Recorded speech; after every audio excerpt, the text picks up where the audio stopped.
Edgar Wright. Wonderful director, stylized director, someone who could create movies that had a distinct identity. No matter what he made, whether I liked it or didn't like it, I could always feel the personality coming through the screen. It was speaking to its audience, and his fan base is quite dedicated, and they think that he is, well, an amazingly creative director.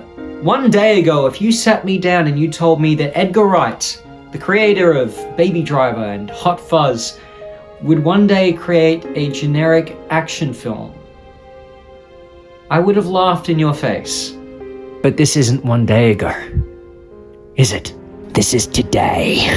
And today is a different story entirely.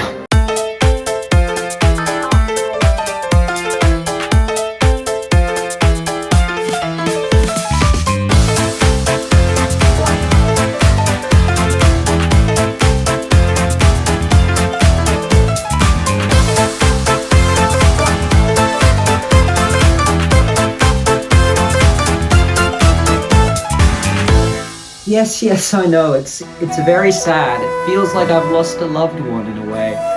No, that's an exaggeration. Look, I like Edgar Wright. I really do. You know, he's not one of my favorite directors or anything, he never has been, but I can appreciate the effort he puts into his films.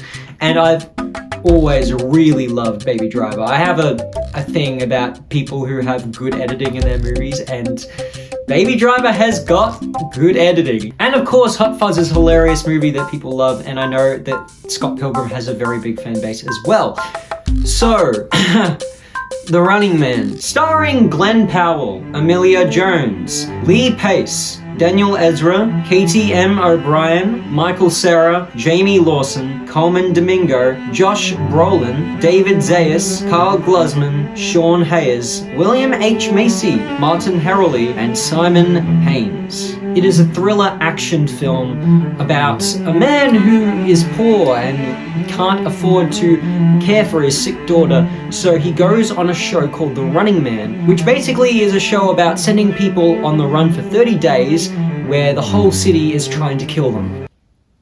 And they have to survive. And if they do survive, they win lots of money. Our protagonist, Ben Richards, played by Glenn Powell, goes on the Running Man show and has to escape all these murderers for 30 days so he can win the money and care for his sick child. Let's start off on a good note. Glenn Powell is so incredibly charismatic. He is a great actor. I once knew Glenn Powell as that one guy from that one Sydney Sweeney movie that everyone said was really bad. So I was very, very pleasantly surprised to see that he is an incredibly charismatic man and a great actor. He is really good. He was so charismatic, in fact, that he almost convinced me that this movie was really good. Almost. You see, no matter how charismatic an actor can be, no matter how amazing a performance you can do from one guy, you can't trick the audience into thinking that the whole movie is good just because of you. So, Glenn Powell, good try. You really put a lot of effort into this movie, but it just wasn't enough because where is the Edgar Wright style? Where are they? When I watched all of the trailers, I thought, wow, this trailer is put together really well. It looks very entertaining, very theatrical, very stylized. It looked like it had a personality, so imagine my disappointment when I went into the theater and finished the movie. And, you know, it's not an awful movie by any means, but I didn't feel the personality coming through. Within the first 5 minutes, I forgot that this was an Edgar Wright movie. Now, I'll be honest, the action scenes are actually really well put together. They're shot very well, they're very entertaining. However, when you understand the context behind why all these fight scenes and action scenes are happening, you lose a bit of the wow factor. The introduction of the film is very rushed. It didn't really tell me as much as I wanted to know. I feel like it glazed over a lot of things. The ending of this film is also incredibly rushed as well. I found myself finally feeling a little on the edge of my seat, thinking, wow, this is going somewhere. This is gonna have some sort of big finale.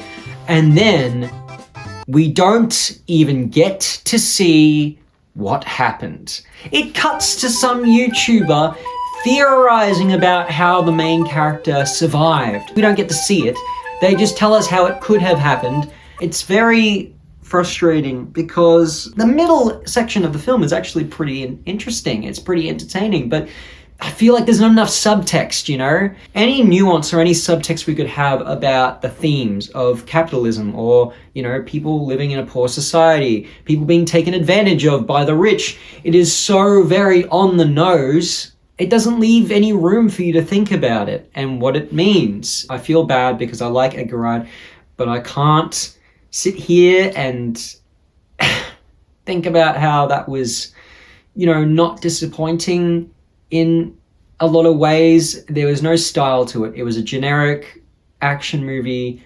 And, you know, I enjoyed it. I had fun time watching it, but I am never going to think about this film ever again. I'm sorry. And I want to feel that way when I watch an Edgar Wright film. So I was originally thinking maybe a 6.5, maybe a 6 out of 10, but over more careful consideration, I'm probably going to have to give The Running Man, directed by Edgar Wright, a 5.5 out of 10. Yeah. Not bad, but probably not worth your money if you're feeling like watching a film this weekend. So yeah, The Running Man is a movie, and it does exist, and you can watch it. Anyway, bye!